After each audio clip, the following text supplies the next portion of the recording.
Bonsoir, les informations.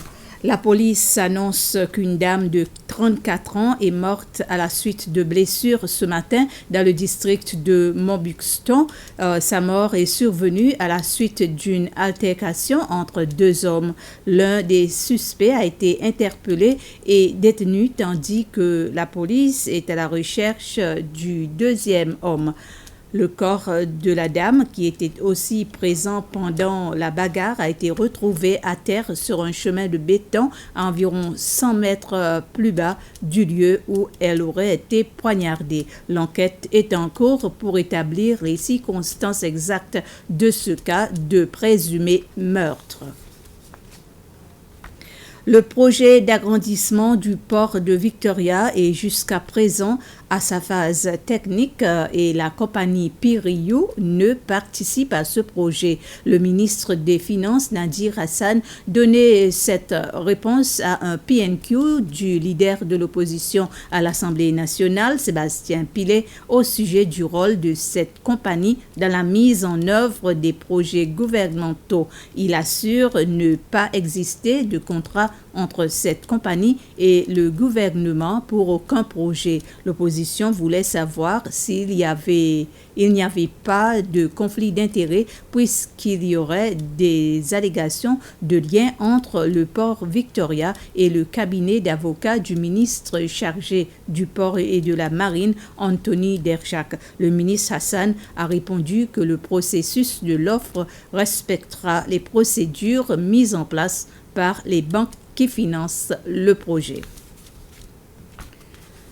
Le groupe Hilton des Seychelles a procédé au lancement officiel de FITI Hilton Academy. Ce nouveau centre de formation est situé à Silhouette et son objectif de s'assurer qu'il existe un groupe de jeunes talents qui pourraient être employés par le groupe Hilton. Était présent au lancement officiel de la FITI Hilton Academy le ministre de l'Éducation, le docteur Justin Valentin, la secrétaire principale du tourisme Sherin Francis et d'autres invités. Au cours de la cérémonie, les 12 étudiants ont reçu un uniforme ainsi que d'autres documents de travail utiles pour débuter leur parcours de 3 mois avec cette académie.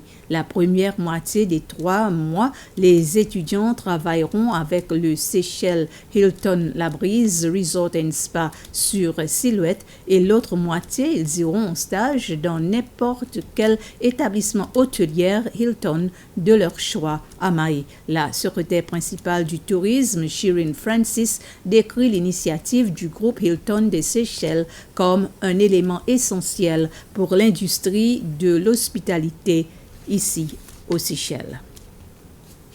Le nettoyage de la cathédrale Immaculée Conception a continué aujourd'hui alors que tous les bancs avaient été sortis et de l'intérieur bien nettoyés. Selon le responsable de la cathédrale, Père David Alcindor, l'Église avait mobilisé un groupe de volontaires qui avaient commencé certains travaux depuis hier. Aujourd'hui, c'était un groupe de détenus qui était venu donner un coup de main. Le Père Alcindor espère pouvoir célébrer un service de réparation ce dimanche à partir de 9h. Cette messe se dit dans la cathédrale. Maintenant, la permanence téléphonique 141 est servie également à répondre aux questions sur la variole du singe. En plus des questions sur le COVID-19, aucun cas de variole du singe n'a encore été signalé aux Seychelles, mais dans le monde entier, du 1er janvier au 15 juin 2022, un total de 2013 cas confirmés en laboratoire ont été signalés dans 142 pays.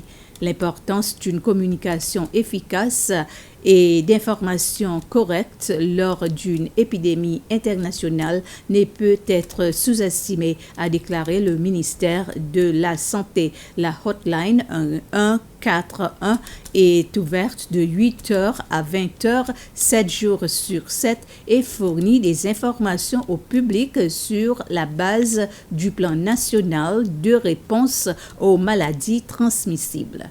Ainsi s'achève ce flash d'information. Merci de votre attention.